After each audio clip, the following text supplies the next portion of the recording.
اس سے پہلے کہ وہ آواز نکالتا میں نے ریوالور اس کی طرف کرتے ہوئے ہونٹوں پر ہاتھ رکھا۔ وہ ایک دم ساکت ہو گیا۔ مائیکل نے اسے اوپر سے پھنکار کر کہا، کیری تمہارا انتقال ہو گیا کیا؟ نیچے دیکھو، یہ ٹارچ پکڑو۔ اس نے بے چارگی سے میری طرف دیکھا۔ میں نے اشارے سے ٹارچ لینے کو کہا۔ اس نے ٹارچ لے لی اور مصنوعی گھاس کی تہہ ہٹانے لگا۔ اس نے اب تک کوئی حرکت نہیں کی تھی۔ اسے معلوم تھا کہ وہ موت کے دھانے پر ہے۔ اگر میرے حکم کی خلاف ورزی کی تو فوری موت نصیب ہوگی، اور اگر مائیکل کو میری موجودگی کے بارے میں شبہ بھی ہو جاتا تو وہ فوراً اسے چھوڑ دیتا اور وہ کنویں میں گر کر کافی مشکل سے مرتا۔ اس نے اس سے پوچھا، روزن زندہ ہے؟ نہیں باس، مر گیا ہے۔ اس کے سر میں ایک ہڈی گھسی ہے۔ اور جوزف؟ اس نے ایک بار پھر میری طرف دیکھا۔ میں نے اشارے سے بتایا کہ کنویں میں میری موجودگی کی تصدیق کرے۔ اس نے بادل نخواستہ مائیکل کو بتایا، ہاں باس، وہ بھی نیچے پڑا ہے اور ساکت نظر آ رہا ہے۔ ٹھیک ہے، تم بھی جاؤ، مائیکل نے کہا۔ یہ کیا کہہ رہے ہیں باس؟ اس نے تڑپ کر اٹھنا چاہا مگر مائیکل اسے دھکا دے چکا تھا۔ اس کی چیخ باہر تک گئی۔ تب سے وہ اندر گرا اور چلانے لگا، باس مجھے نکالو، میں یہاں مر جاؤں گا، پلیز باس۔ وہ شاید لاش پر گرا تھا، اس لیے کسی شدید چوٹ سے محفوظ رہا تھا اور واویلا مچا رہا تھا۔ مائیکل نے نیچے جھانکا۔ یہی میں چاہتا ہوں۔ اس بات کا آخری گواہ بھی ختم ہوا۔ باس ابھی میں مرا نہیں ہوں اور تمہیں خطرے سے بچا سکتا ہوں۔ کیسا خطرہ؟ مائیکل مضطرب ہو گیا تھا۔ میرا بھانڈا پھوٹنے والا تھا، اس لیے اب گھاس چرچرانے کی پرواہ کیے بغیر میں تیزی سے کیبن کے عقبی حصے کی طرف سے باہر جانے لگا۔ یہ کون ہے؟ مائیکل چلایا۔ جوزف ہے، کنویں میں گرا شخص چلایا۔ میں نے مشین گن کے برسٹ کی آواز سنی۔ کنویں میں گرنے والے کی آخری چیخ بڑی دردناک تھی۔ مائیکل نے اسے گولی مار دی تھی کہ اس نے پہلے اسے جھوٹ کیوں بولا تھا۔ میں تیزی سے رینگتا کیبن کے نیچے سے نکل آیا تھا۔ مائیکل نے گھاس چرچرانے کی آواز پر برسٹ بھی مارا تھا اور گولیاں فرش سے گزر کر ذرا فاصلے پر زمین پر لگی تھی۔ باہر نکلتے ہی میں کیبن کی دیوار سے چپک کر کھڑا ہو گیا۔ مائیکل اندر چیزوں سے ٹکرا رہا تھا۔ وہ لوگ اپنے ساتھ روشنی کے لیے کچھ لائے تھے۔ ایک ٹارچ دوسرے نمبر کا گنڈا اپنے ساتھ کنویں میں لے گیا تھا۔ دوسری کوئی تیز روشنی والی فلیش لائٹ تھی، وہ مائیکل نے بند کر دی تھی اور اب دیوانہ وار کیبن سے نکل کر بھاگنے کی فکر میں تھا۔ میں نے دائیں طرف دیکھا اور اس جگہ کو خالی پا کر دیوار کے ساتھ ساتھ لگا کیبن کے سامنے والے حصے کی طرف جانے لگا۔ مجھ سے حماقت ہوئی تھی۔ مجھے سامنے کی طرف ہی جانا چاہیے تھا اور میں نیچے سے مائیکل کو گولی مار سکتا تھا۔ اب وہ باہر نکل گیا تھا۔ میرا خیال تھا کہ وہ فرار ہونے کی کوشش کر رہا تھا، لیکن وہ اچانک سامنے سے نمودار ہوا۔ اس کا ہیولا دیکھتے ہی میں زمین پر گر گیا۔ برسٹ میرے اوپر سے گزر گیا۔ اس سے پہلے کہ وہ دوسرا برسٹ چلاتا میں لڑک کر کیبن کے نیچے چلا گیا۔ اندر گھسنے کی بجائے میں نے سیدھے ہو کر اس کے پیروں کو نشانہ بنایا۔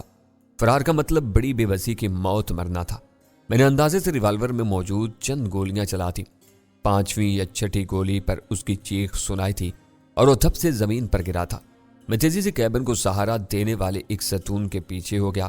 میری توقع کے عین مطابق اس نے گرتے ہی کیبن کے نیچے مجنونانہ انداز میں فائرنگ شروع کر دی تھی۔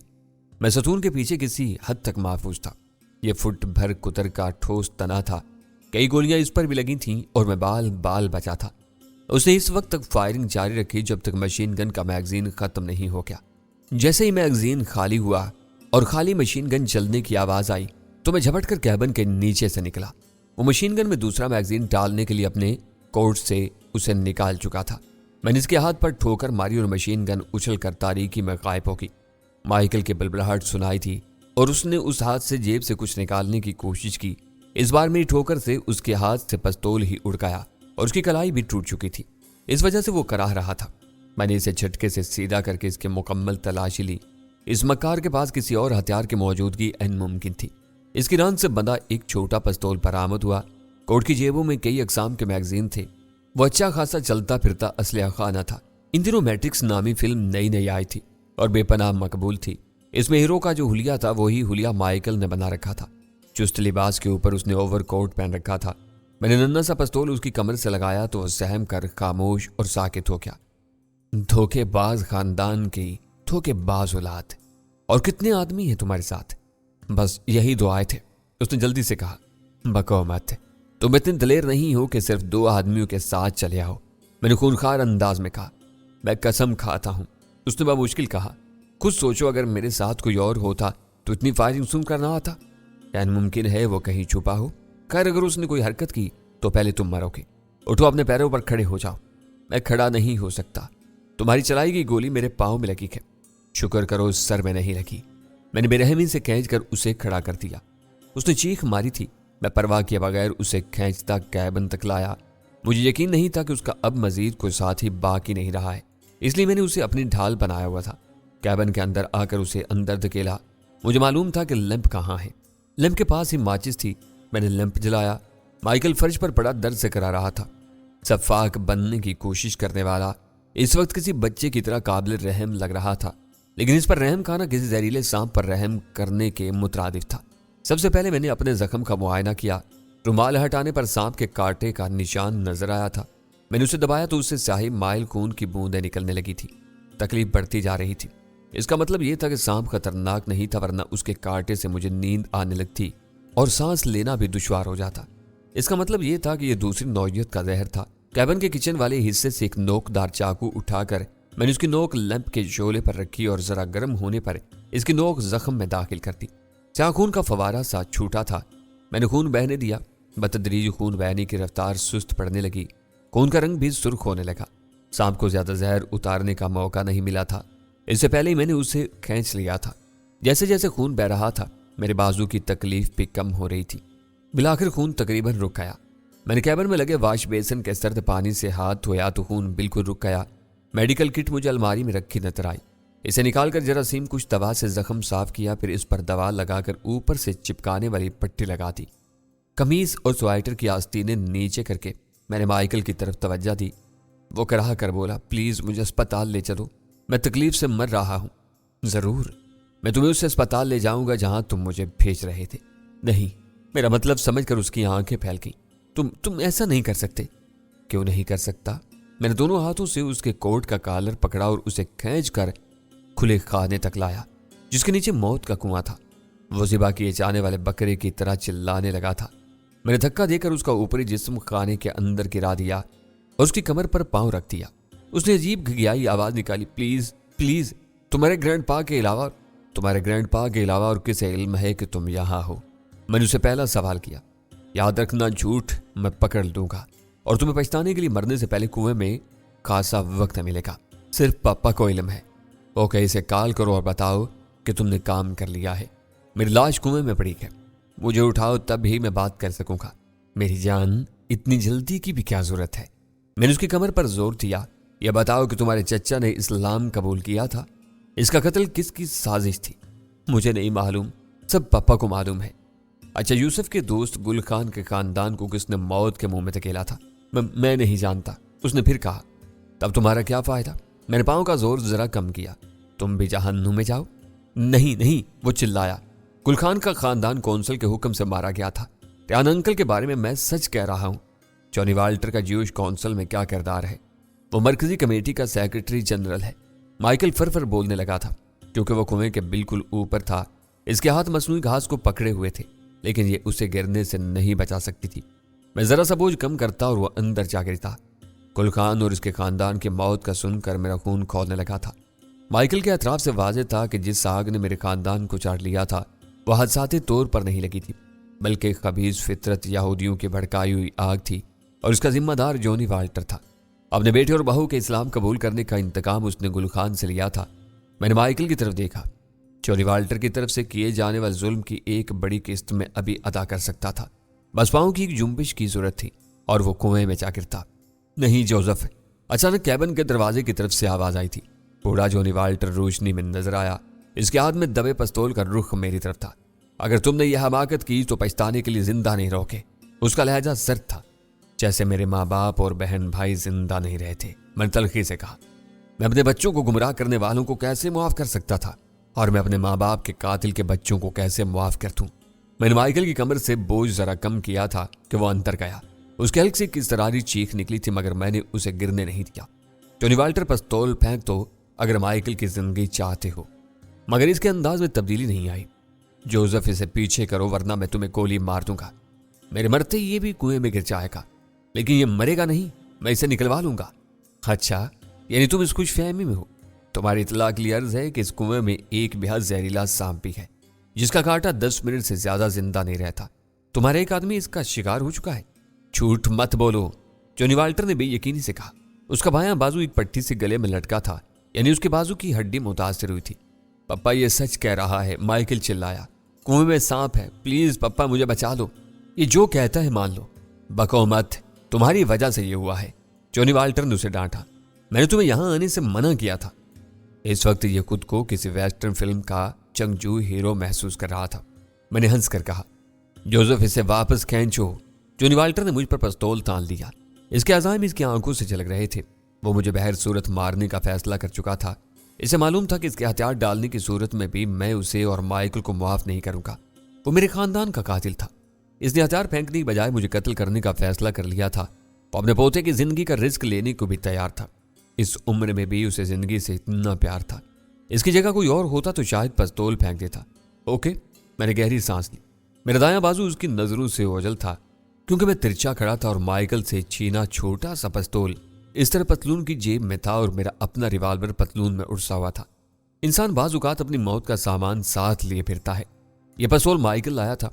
मैं बज़ाहिर इसे खींचने के लिए झुका और आहिस्तगी से पिस्तौल निकालकर इसका सेफ्टी केज हटाया और अचानक माइकल पर गिरते हुए जॉनी वाल्टर पर फायर कर दिया। इस उम्र में उसके रिफ्लेक्शन इतने तेज नहीं रहे थे। गोली उसके बाएं शाने पर लगी थी, जिस हाथ में उसने पिस्तौल थाम रखा था। वह झटके से पीछे गिरा।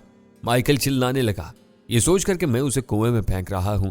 हालांकि इस नाजुक मौका पर भी मैं उसे गिरने से बचाने की कोशिश कर रहा था। मैंने करवट लेकर उसकी टांग पकड़ ली।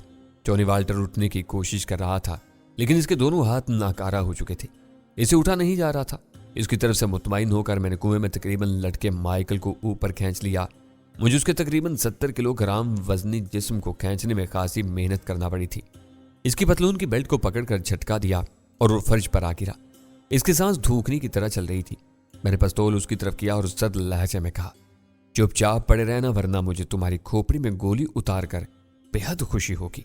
नहीं, मैं बिल्कुल नहीं हिलूंगा, उसने तकरीबन घिघिया कर कहा था।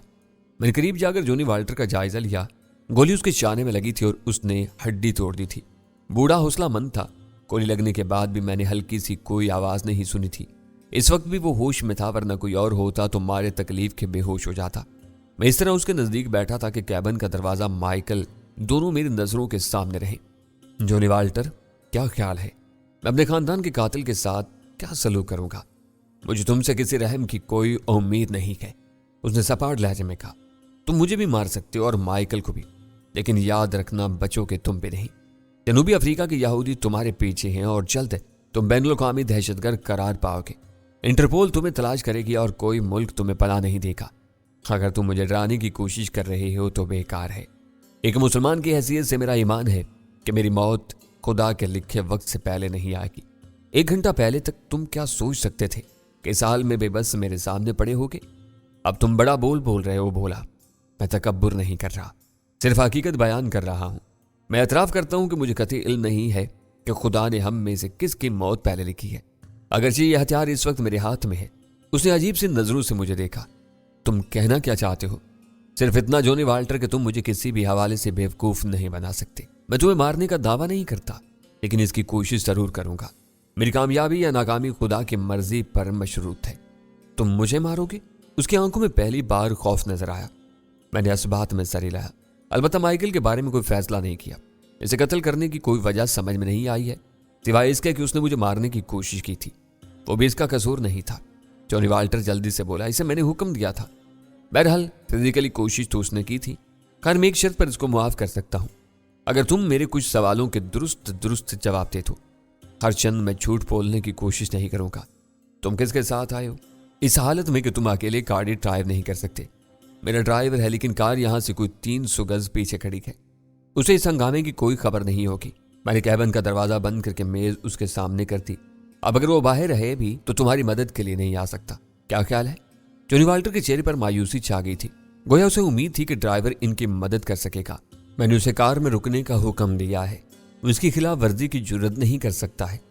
इस बहस में पड़ना बेकार है, लेकिन याद रखो अगर उसने मुदाखलत की तो उसका खुमियाजा माइकल को भुगतना पड़ेगा। नहीं नहीं, प्लीज ऐसा मत करना, मैं उसे रोक दूंगा। वो कैसे? मैंने गौर से उसे देखा। मेरे पास इसे राब्ते का जरिया है, वो बोला और आहिस्ता से जेब से एक छोटा सा आला निकाल कर इसका बटन दबाया। एडवर्ड, इस वक्त तुम जाओ और जब तक मैं दोबारा कॉल न करूं मत आना। सीधे वाल्टर हाउस जाना। Yes boss. आले से मध्यम सी आवाज आई। कार ले जाऊं? जाहिर है जॉनी वाल्टर को राया, मैं इसे ड्राइव नहीं कर सकता, आप जाओ। उसने आला बंद कर दिया اس سے پہلے کہ وہ اسے جیب میں رکھتا میں نے اسے یہ آلہ لے لیا۔ اور کیا ہے تمہارے پاس؟ اس کے سوا کچھ نہیں ہے۔ چلو میں نے مان لیا، اب مجھے یہ بتاؤ کہ تمہارے پاس اس بات کا کیا ثبوت ہے کہ میں تمہارے بیٹے یوسف کے بجائے گل خان کی اولاد ہوں؟ سب سے بڑا ثبوت یہ ہے کہ میں نے تمہیں مارنے کی کوشش کی ہے۔ کوئی اپنی اولاد کو نہیں مار سکتا، چاہے وہ کچھ بھی کرے۔ تم یہودیوں کے نزدیک مسلمان ہونا اتنا بڑا جرم ہے۔ اگر تمہاری اولاد مسلمان ہو جائے تو تم اسے بھی قتل کر دو۔ آخر یوسف اور سارہ کو کس نے قتل کیا؟ رب موسیٰ کی قسم، میں نے یہ کام نہیں کیا، اس نے لرزتی آواز میں احتجاج کیا۔ تب تمہارے خاندان والوں کا کام ہے، جوش کونسل بھی یہ کام کر سکتی ہے۔ اگر کونسل نے یہ کام کیا ہے تو میں اس سے لاعلم ہوں، ورنہ میں کبھی انہیں ایسا نہیں کرنے دیتا۔ میں نے اپنے گل خان کے بیٹے ہونے کا ثبوت مانگا تھا، تم نے درست جواب نہیں دیا اور مجھے ڈرکھانے کی کوشش کی ہے، اس لیے اس کی سزا مائیکل کو ملے گی۔ میں نے پستول کا رخ مائیکل کی طرف کیا تو وہ چلانے لگا، پپا مجھے بچا لو، اسے رحیم شاہ کے بارے میں بتاؤ۔ یہ رحیم شاہ کون ہے؟ میں نے والٹر سے پوچھا۔ گل خان کا ایک نزدیکی دوست تھا، تمہیں اس کی بیوی نے لا کر سارہ کے حوالے کیا تھا۔ اچانک مجھے ڈائری کی فوٹو کاپی کا وہ حصہ یاد آ گیا جس میں یوسف نے گل خان کی ایک پڑوسن کے آنے کا ذکر کیا تھا، اور اس جگہ سے ڈائری کا حصہ صاف کیا ہوا لگ رہا تھا۔ تم نے جان بوجھ کر مجھ سے یہ بات چھپائی، میں نے تلخی سے کہا، ورنہ تمہارے جرائم کا پردہ چاک ہو جاتا تو وہ اب بھی ہو کر رہا مسٹر جونی والٹر۔ اگر میں تمہیں رحیم شاہ کے پتے سے آگاہ کر دوں تو کیا تم مجھے معاف کر دو گے؟ تم اس کے بارے میں کیا جانتے ہو؟ وہ بھی مسلمان ہے اور انڈیا سے آیا تھا، بعد میں اس کے رشتہ دار پاکستان چلے گئے۔ مجھ سے شرط مت منواؤ، میں نے انکار کر دیا۔ اچھا مائیکل کو معاف کر دو، یہ ابھی بچہ ہے۔ میں نے مائیکل کی طرف دیکھا، اس نے تمہارے ساتھ جس ناخلفی کا مظاہرہ کیا تھا، اس کو مر جانا چاہیے۔ مجھے بزرگوں سے بدتمیزی کرنے والا بالکل اچھا نہیں لگتا۔ خدا کے لیے، اس بار جونی اپنی انا پالائے تاک رکھ گڑ گڑایا، یہ نادان ہے۔ میرے نزدیک تمہاری پوری قوم نادان ہے جو انسانوں کو اپنی غلامی میں لینے کی کوشش کر رہی ہے۔ بہرحال میں اپنے وعدے پر قائم ہوں۔ اب ایک آخری سوال ہے، کرنل بوگارڈ مجھے کہاں ملے گا؟ جونی والٹر بری طرح چونک پڑا۔ کرنل بوگارڈ، اس کے بارے میں مجھے کیا پتا؟ جونی والٹر، تمہیں اس کے بارے میں لازماً پتا ہونا چاہیے، کیونکہ جوش کونسل کے دہشت گرد جس طرح میرے پیچھے آزادی سے دندنا رہے تھے، اس سے صاف ظاہر ہے کہ انہیں حکومت کا مکمل پشت پناہی حاصل ہے۔ موجودہ حکومت سے ایسی توقع نہیں کی جا سکتی، اس لیے ایک کرنل بوگارڈ ہے انتظامیہ میں جو تم لوگوں کی کھل کر مدد کر سکتا ہے، اور جوش کونسل کے سربراہ تم ہو۔ میرا کرنل سے رابطہ ضرور ہے اور ہم ایک دوسرے کے کام بھی آ سکتے ہیں، لیکن وہ کہاں ہے؟ اس بات کا مجھے علم سوائے اس کے چند آدمیوں کے اور ہر کسی کو نہیں ہوتا۔ اسے اپنے دشمنوں سے ہمیشہ جان کا خطرہ رہتا ہے۔ نسل پرست حکومت کے دور میں اس نے ہزاروں سے عوام مروائے تھے، ان کے رشتہ دار اور عزیز و اقارب اس کے خون کے پیاسے ہو رہے ہیں۔ تمہیں معلوم ہے کہ نسل پرست حکومت نے سیافاموں کو جن شرائط پر اقتدار منتقل کیا تھا، ان میں ایک شرط کرنل بوگارڈ کی سلامتی اور فوج میں اس کی بحالی کی تھی۔ ان شرائط کو سیافاموں کی حکومت نے نبھایا۔ آج بھی کرنل بوگارڈ سرکاری مشینری کا طاقتور مہرا ہے۔